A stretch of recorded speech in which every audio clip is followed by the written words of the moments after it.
আমরা ডায়াবেটিসের সঙ্গে এক্সারসাইজ কী করব সেই ব্যাপারে অনেকগুলো আলোচনা করেছি, অনেক ভিডিও আমাদের আছে, কিন্তু এই এক্সারসাইজটা কেন ডায়াবেটিসে করবেন সেটা নিয়ে আমি একটু কিছু বলতে চাই আজকে।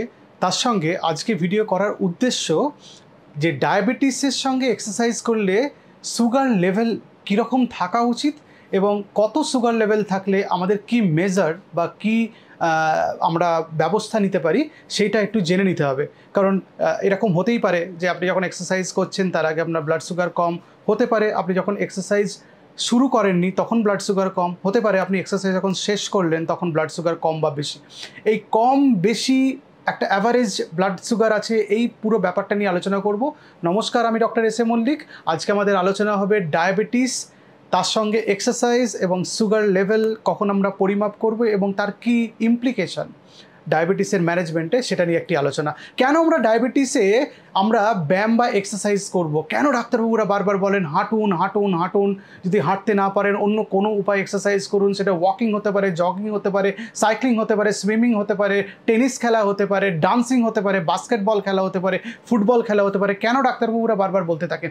আসলে বিভিন্ন রকম বৈজ্ঞানিক গবেষণায় প্রমাণিত হয়েছে যে ডায়াবেটিস যাদের আছেন তারা যদি এক্সারসাইজ বা ব্যায়াম করেন তাহলে তাদের সুগার লেভেল কন্ট্রোলে থাকবে, তাদের কোলেস্ট্রল লেভেল কন্ট্রোলে থাকবে, ব্লাড প্রেশার কন্ট্রোলে থাকবে, ইনসুলিন রেজিস্ট্যান্স বডিতে কমবে, ডায়াবেটিসের ওষুধ কম লাগবে, যারা ইনসুলিন নেন তাদের ইনসুলিনের ডোজ কমবে, সর্বোপরি তাদের মুড এলিভেটেড থাকবে, মানে মন ভালো থাকবে এবং তাদের মানসিক অবসাদ, অ্যাংজাইটি যেটা আমরা বলি উদ্বিগ্নতা, এগুলো অনেক কম হবে এবং আমাদের শরীরের ওজন নিয়ন্ত্রণে থাকবে। তো এতগুলো ভালো ভালো ডায়াবেটিসে এক্সারসাইজ করার তার দিক আছে, ফলে এক্সারসাইজ করবেন নাই বা কেন সেটাই তো আমি বুঝতে পারি না। যদি সামান্যতম সুযোগ থাকে এক্সারসাইজ করুন, বাড়িতে হাঁটার জায়গা নেই, একই রুমের মধ্যে 100, 150, 200 পাক ঘুরতে থাকুন, অন্য কোনো উপায় নেই, বাড়ির সামনে ছোট্ট একটা জায়গা আছে সেখানে হাঁটতে থাকুন, সেটাও নেই, একটা স্ট্যাটিক সাইকেল কিনে বাড়ির মধ্যে রেখে দিন, সেটা করতে থাকুন, যে আমরা যে সাইকেল মুভ করেন একই জায়গায় দাঁড়িয়ে থাকে এবং প্যাডলিং করা যায়, তাতেও অনেকবার এক্সারসাইজ করা যায়।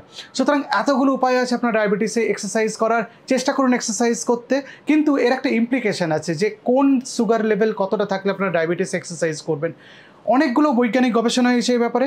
আমি কয়েকটা জিনিস নিয়ে আপনাদের সঙ্গে আলোচনা করতে চাই যে ডায়াবেটিসে কি সুগার লেভেল থাকলে কি আমাদের মেজার নিতে হবে বা কী ব্যবস্থা নিতে হবে এবং তার কি ইমপ্লিকেশন। ডায়াবেটিসে বলা হয় সপ্তাহে অন্তত 2 থেকে 3 দিন স্ট্রেংথ ট্রেনিং এক্সারসাইজ করতে।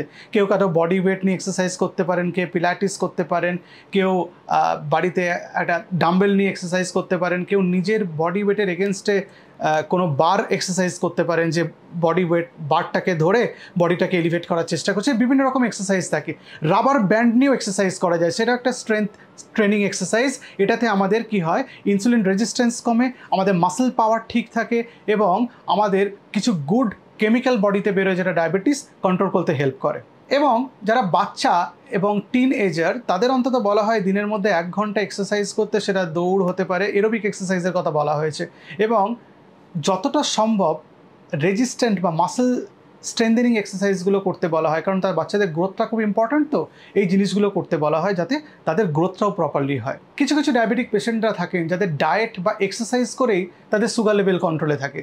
তাদের এক্সারসাইজ যখন শুরু করছেন তার আগে ব্লাড টেস্ট করার দরকার পড়ে না যে সুগার লেভেল কতটা কম থাকছে বা বেশি থাকছে, কারণ তো আমরা ধরে নিচ্ছি তাদের সুগার লেভেল অ্যাভারেজ আছে এবং যেহেতু তারা কোনো ডায়াবেটিসের ওষুধ খাচ্ছেন না, সুগার ফল করে যাওয়ার সম্ভাবনা নেই। কিন্তু যারা ডায়াবেটিসের ওষুধ খাচ্ছেন তারা যখন এক্সারসাইজ শুরু করতে যাচ্ছেন, তখন মানে নতুন করে যারা এক্সারসাইজ শুরু করছেন তাদের ব্লাড সুগার লেভেল টেস্ট করে নেওয়ার দরকার।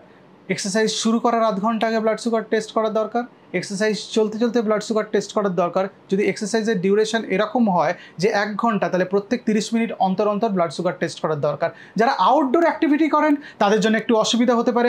আউটডোর অ্যাক্টিভিটি করলে ব্লাড সুগার টেস্ট করার ক্ষেত্রে একটি প্রবলেম হতে পারে, গ্লুকোমিটার নিয়ে যাও, কোথায় রাখবো, কোথায় টেস্ট করবো। কিন্তু আমি বলবো আপনারা গ্লুকোমিটারটা ক্যারি করে নিয়ে যান এবং একটা জায়গায় রাখুন এবং চেষ্টা করুন ব্লাড সুগারটা টেস্ট করতে, কারণ ব্লাড সুগার টেস্ট করাটা অত্যন্ত গুরুত্বপূর্ণ। কারণ লো ব্লাড সুগার থাকলে আপনি যদি এক্সারসাইজ করেন আপনার ডেঞ্জারাস হাইপোগ্লাইসেমিয়া হতে পারে, আপনি অজ্ঞান হতে পারেন, আপনার ব্রেন ড্যামেজ হতে পারে এবং অনেক অনেক জটিলতা তৈরি হতে পারে। কিন্তু যাদের ব্লাড সুগার মাঝারি লেভেলে আছে তাদের ক্ষেত্রে হয়তো এই প্রবলেমটা কিছুটা হবে না, কিন্তু যাদের ব্লাড সুগার অনেকটা উপরের লেভেলে আছে, সে আমরা বলতে পারি 270, 300 লেভেলে আছে, তাদের কিটোসিস বা কিটো অ্যাসিডোসিস হচ্ছে কিনা সেটা দেখা দরকার। কারণ রেজিস্ট্যান্ট বা স্ট্রেংথ ট্রেনিং এক্সারসাইজ এগুলোতে কিটোন বডি আমাদের ব্লাডে বেড়ে যেতে পারে এবং সেটা ডেঞ্জারাস একটা রোগের জন্ম দিতে পারে। তার নাম হচ্ছে ডায়াবেটিক কিটোঅ্যাসিডোসিস। ডায়াবেটিক কিটোঅ্যাসিডোসিস একটা life threatening complication of diabetes, specifically type 1 ডায়াবেটিসের একটা কমপ্লিকেশন, যেটা হাসপাতালে ভর্তি হয়ে তার চিকিৎসা করতে হয়। সুতরাং যাদের ব্লাড সুগার লেভেল 270 বা তার উপরে আছে, তারা আগে নিজেদের ব্লাড সুগার লেভেল কন্ট্রোলের মধ্যে নিয়ে আসুন। সেটা এক্সারসাইজ না করে ডায়েট এবং ওষুধের মাধ্যমে আগে করুন, তারপরে তারা এক্সারসাইজ করতে যাবেন, যাতে তারা ডায়াবেটিক কিটোঅ্যাসিডোসিস এড়িয়ে যেতে পারে। কিন্তু যারা ইনসুলিন পাম্পে আছেন, ইনসুলিন পাম্প বডিতে ইমপ্লান্ট করা আছে, যার মধ্যে দিয়ে ছোট্ট ছোট্ট ডোজে ইনসুলিন আমাদের শরীরে যায়, ইনসুলিন পাম্পে যারা আছেন তারা তাদের ডাক্তারবাবুর কাছে জেনে নেবেন যে কোন রেঞ্জের মধ্যে সুগার থাকলে তারা এক্সারসাইজ করতে পারবেন। ইনসুলিন পাম্প একটা কস্টলি ডিভাইস, তো আমি ধরে নিচ্ছি যারা ইনসুলিন পাম্প অ্যাফোর্ড করতে পারছেন তারা সিজিএম মানে কন্টিনিউয়াস গ্লুকোজ মনিটরিংয়ের জন্য ওই যে প্যাচগুলো এখন বাজারে কমার্শিয়ালি কিনতে পাওয়া যায় সেটাও অ্যাফোর্ড করতে পারবেন। তাদের জন্য খুব হেল্পফুল হবে সুগার লেভেল দেখার জন্য। তারা মোবাইল স্ক্রিনেই দেখতে পারবেন কত সুগার লেভেল আছে। এটা নন ইনভেসিভ, একটা প্যাচের মতো শরীরে লাগিয়ে রাখা হয় কোনো একটা জায়গাতে, এবং কনস্ট্যান্ট তারা তাদের মোবাইল স্ক্রিনে দেখতে পারবেন কীরকম সুগার লেভেল থাকছে। এবার সুগার লেভেল কীরকম থাকলে আমরা কি ব্যবস্থা নিয়ে এক্সারসাইজ করতে পারি। মনে করুন কারো এক্সারসাইজ করার পরে সুগার 90 বা তার নিচে এলো, তো তাকে 30 গ্রাম কার্বোহাইড্রেট খেতে হবে, মানে একটা প্রপার ব্রেকফাস্টের খাবার খেয়ে নিতে হবে। খেয়ে নিতে এক্সারসাইজ তিনি করতে পারেন এবং 15 মিনিট অন্তর অন্তর সুগার টেস্ট করলে ভালো হয়। কিন্তু সেটা তো সম্ভব না, এটা একটা কাম্বারসাম। আপনি 15 মিনিট এক্সারসাইজ করবেন, তারপর হাতে ছুঁচ ফুটিয়ে আপনি দেখবেন কতটা সুগার আছে, তারপর আবার এক্সারসাইজ করবেন, এটা হতে পারে না। তবে অ্যাটলিস্ট আধ ঘন্টা পরপর দেখা ভালো। কিন্তু যাদের 90 থেকে 124-এর মধ্যে আছে তাদের 10 গ্রাম কার্বোহাইড্রেট খেতে বলা হয়েছে। তো 10 গ্রাম কার্বোহাইড্রেট খেলে তাদের ব্লাড সুগার লেভেল একটা সার্টেন লেভেলে চলে আসবে, তারা এক্সারসাইজ করতে পারবেন। যাদের 125 থেকে 180-এর মধ্যে আছে, এই গ্রুপটাকে বলা হয় যে আইডিয়াল গ্রুপ এক্সারসাইজ করার জন্য। এরা এক্সারসাইজ নিশ্চিন্ত মনে করতে পারেন। যাদের 180 থেকে 270 আছে, এই গ্রুপটা রেজিস্ট্যান্ট এক্সারসাইজ করার সময় এদের ব্লাড গ্লুকোজ লেভেল বেড়ে যেতে পারে। আমাদের উল্টো মনে হয় যে রেজিস্ট্যান্ট এক্সারসাইজ করছি সুগার লেভেল কমে যাবে, ব্যাপারটা না। রেজিস্ট্যান্ট বা স্ট্রেংথ ট্রেনিং এক্সারসাইজের সময় গ্লুকোজ লেভেল ব্লাডে বেড়ে যেতে পারে। তো সেই জন্য একটু ক্লোজ মনিটরিং করতে হবে এবং জেনে নিতে হবে যে যেমন স্মল বার্স্ট অফ এক্সারসাইজ, যেগুলো খুব একই জায়গায় দাঁড়িয়ে দাঁড়িয়ে লাফাচ্ছেন, এটা একটা এক্সারসাইজ, খুব অল্প সময়ের মধ্যে অনেকটা এক্সারসাইজ হয়ে গেল। বা আপনি খুব ফাস্ট দৌড়ে নিলেন, এই যে বার্স্ট অফ এক্সারসাইজ, এই বার্স্ট অফ অ্যাক্টিভিটি, এটাতে সুগার লেভেল বেড়ে যেতে পারে। তো কারণ অনেক স্ট্রেস হরমোন বডি থেকে বেরোয়, কর্টিজল, তারা সুগার লেভেলটা কিছুটা বাড়িয়ে দেয়। তো সেই জন্য তখন আমাদের একটু বুঝে শুনে এক্সারসাইজ করতে হবে। কিন্তু যাদের 270 বা তার উপরে আছে, আমি আগেই বললাম একটু আগে, তাদের ডায়াবেটিস কন্ট্রোল না হলে ব্লাডে কিটোন বডি বা ইউরিনে কিটোন বডি চেক না করে এক্সারসাইজ করবেন না। যদি কিটোসিস বা কিটোন বডি ব্লাড বা ইউরিনে পজিটিভ থাকে, তাহলে তাদের ডেঞ্জারাস একটা ডায়াবেটিসের কমপ্লিকেশন হতে পারে, which is more common in type 1 diabetes, সেটার নাম ডায়াবেটিক কিটোঅ্যাসিডোসিস। এবার এক্সারসাইজ করতে করতে কারো হাইপোগ্লাইসেমিয়া হলো, মানে তিনি সিমটম ফিল করলেন যে তার একটা হাত পা কাঁপছে বা ঘাম হচ্ছে বা বুক ধড়ফড় করছে বা মাথা ঘুরছে বা একটা অ্যাংশাস লাগছে, মানে উদ্বিগ্ন লাগছে বা খিদে পাচ্ছে, তাহলে তার এক্সারসাইজ বন্ধ করে দিতে হবে। তাকে ইনস্ট্যান্ট সুগার চেক করতে হবে।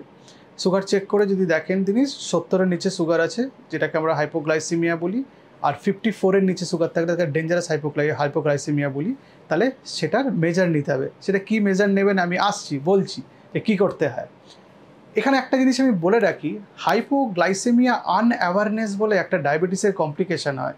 ডায়াবেটিসে তো আমরা জানি নার্ভগুলো অ্যাফেক্টেড হয়, তো অটোনমিক নিউরোপ্যাথি বলে অটোনমিক নার্ভও অ্যাফেক্টেড হয় হিউম্যান বডিতে। এই অটোনমিক নার্ভ অ্যাফেক্ট হওয়ার জন্য যদি হাইপোগ্লাইসেমিয়া হয়, কিছু কিছু পেশেন্টরা বুঝতে পারেন না হাইপোগ্লাইসেমিয়া হয়েছে, হাত কাঁপা, ঘাম হওয়া, এসব হয় না, বুক ধড়ফড় করা, এগুলো অটোনমিক নার্ভ আমাদের কন্ট্রোল করে। তখন পেশেন্টরা বুঝতে পারে না, তাদের ক্ষেত্রে ডেঞ্জারাস হতে পারে। তারা তো আর বুঝতে পারছে না তাদের সুগার ড্রপ করেছে, তারা আরও কিছু খেলেন না, আরও ড্রপ করে অজ্ঞান হয়ে গেলেন, এরকম হতে পারে। সুতরাং এটাকে নাম একটা দেওয়া হয়েছে যে পেশেন্ট হাইপোগ্লাইসেমিয়া হচ্ছে অথচ বুঝতে পারছেন না, হাইপোগ্লাইসেমিয়া আনঅ্যাওয়ারনেস, অটোনমিক নিউরোপ্যাথিতে হয়। হাইপোগ্লাইসেমিয়া হলে এবার কি করবেন আমি বলছি। হাইপোগ্লাইসেমিয়া হলে ডিকটাম হচ্ছে 15 গ্রাম আপনাকে কার্বোহাইড্রেট খেতে হবে। এবার তো আপনার মাথা ঘুরে গেল, এই 15 গ্রাম কার্বোহাইড্রেটটা কী করে মাপবো, 15 গ্রাম কী করে বুঝবেন, আমি আপনাকে সোজা করে দিচ্ছি। এই 15 গ্রাম গ্লুকোজের ট্যাবলেট কিনতে পাওয়া যায়, হাইপো ট্যাব বা আরও অনেক গ্লুকোজ ট্যাব, গ্লুকো ট্যাব এরকম নামে বাজারে আছে, সেটা আপনারা কিনে বাড়িতে রাখতে পারেন। অথবা হাফ গ্লাস আপনারা সোডা খেতে পারেন, ডায়েট সোডা হলে হবে না, অথবা half glass fruit juice, diet soda হলে হবে না, সেটা কিন্তু আপনাকে বলে দিচ্ছি আমি। অথবা 1 টেবিল স্পুন আপনি হানি খেতে পারেন বা কর্ন সিরাপ খেতে পারেন, 1 টেবিল স্পুন বা 1 টেবিল স্পুন চিনি খেতে পারেন। অথবা ক্যান্ডি, একটা ক্যান্ডি 5 গ্রামের হয়, ওই 3টে ক্যান্ডি খেতে পারেন। বা এখন জেলি পাওয়া যায়, বিভিন্ন রকম বাচ্চারা খায়, সেগুলো বাড়িতে কিনে রাখতে পারেন, সেটা খেতে পারেন। তো এইভাবে মোটামুটি আপনি হাইপোগ্লাইসেমিয়া কমব্যাট করতে পারেন। হাইপোগ্লাইসেমিয়াতে এইভাবে খেতে হয় এবং আপনাকে 15 মিনিট অন্তর অন্তর সুগার চেক করতে হবে। যতক্ষণ না সুগার লেভেলটা 120 130 লেভেলে আসে ততক্ষণ আপনাকে এইভাবে 15 গ্রাম করে খেয়ে যেতে হবে। কিন্তু কেউ আবার ওই এত ঝামেলার মধ্যে না গিয়ে একটা প্রপার ব্রেকফাস্ট করে নিলেন, কে 2টো রসগোল্লা খেয়ে নিলেন, সেটা একটা আলাদা কথা। কিন্তু নিয়মটা হচ্ছে এইভাবে করলে ভালো যদি হাইপোগ্লাইসেমিয়া আপনি ফিল করেন। তো আমার এই পুরো ভিডিও বানানোর বক্তব্য হচ্ছে, আপনি ডায়াবেটিক, ডাক্তারবাবু আপনাকে রোজ বলে এক্সারসাইজ করতে, হঠাৎ করে আপনি ঠিক করলেন না অনেক দিন আমি এরম করে কাটিয়েছি, এবার ডাক্তারবাবুর কথা শুনে একটু এক্সারসাইজ স্টার্ট করি। কিন্তু এক্সারসাইজ শুরু করার আগে আপনি সুগার লেভেল টেস্ট করবেন। সুগার লেভেল এই রেঞ্জে থাকলে, যে একটু আগে আমি ভিডিওতে বললাম রেঞ্জে থাকলে, সেই মতো আপনি ব্যবস্থা নেবেন। এবং সুগার বেশি থাকলে আপনি এক্সারসাইজ করবেন না, আগে ডায়াবেটিস কন্ট্রোল করে তারপর এক্সারসাইজ করবেন। এক্সারসাইজের অনেকগুলো গুড এফেক্টস আছে, আমরা ভিডিও শুরুতেই জেনে নিয়েছি। শুধু আমাদের সুগার কন্ট্রোল করবে তা নয়, আমাদের ফিটনেস বাড়াবে, আমাদের মন ভালো রাখবে, আমাদের অবসাদ, উদ্বিগ্নতা এগুলো দূর করবে, আমাদের হাড়ের শক্তি ঠিক বজায় রাখবে, আমাদের ব্লাড প্রেশার, কোলেস্ট্রল কন্ট্রোল করবে। সুতরাং এতগুলো যখন এক্সারসাইজের ভালো এফেক্ট আছে বডিতে, তখন আমাদের এক্সারসাইজ করা ভালো। এবং আমাদের যদি কোনো রকম অক্ষমতা না থাকে, এক্সারসাইজ করা ভালো। অনেক পেশেন্টের আর্থ্রাইটিস আছে, এক্সারসাইজ করতে পারেন না, তারা সাইকেল চালাতে পারবেন, সাঁতার কাটতে পারবেন, বিভিন্ন রকম প্রবলেম থাকে। সুতরাং এক্সারসাইজ যদি বিন্দুমাত্র সুযোগ থাকে সেটা করা উচিত। এবং তাদের আপনার কার্ডিয়াক হেলথ মানে স্ট্রোক এবং হার্ট অ্যাটাক এগুলো অনেকটা আটকে দিতে পারে এক্সারসাইজ। আর সর্বোপরি লাস্ট মেসেজ আপনাকে দিই যে এক্সারসাইজ করলেন, সুগার টেস্ট করে দেখলেন ঠিক আছে, আপনি নিশ্চিন্ত হয়ে গেলেন, ব্যাপারটা তা নয়। এক্সারসাইজ করার 4 থেকে 8 ঘন্টা পরেও সুগার লেভেল ড্রপ করতে পারে। আপনার একটু সজাগ থাকতে হবে। যদি সুগার লেভেল ড্রপ করে তাহলে আপনাকে সুগার লেভেল ফল করলে মানে হাইপোগ্লাইসেমিয়া হলে কি করতে হবে সে আমি ভিডিওতে, আজকের ভিডিওতে বলেছি, আগের অনেক ভিডিওতে বলেছি। আপনারা সেগুলো মেনে চলবেন। নমস্কার, ভালো থাকবেন।